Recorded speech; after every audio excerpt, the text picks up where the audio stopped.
Nagpakita ng matinding suporta ang aktres na si Angel Locsin para sa dati niyang home network na ABS-CBN na agad umani ng malawak na reaksyon mula sa mga netizen at tagahanga ng Kapamilya Network.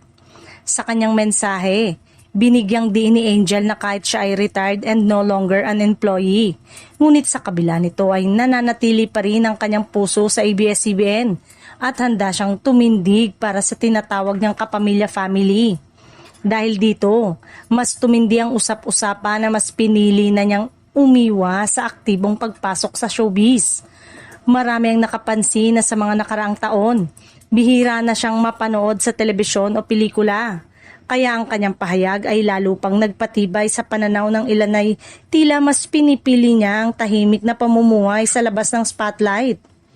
Gayunpaman, may mga taga-suporta pa rin na naniniwalang hindi ito ganap na pag-alis o retired sa industriya, kundi isang yugto lamang kung saan mas inuuna niya ang personal na buhay, advocacy work at pahinga mula sa matitinding trabaho sa showbiz.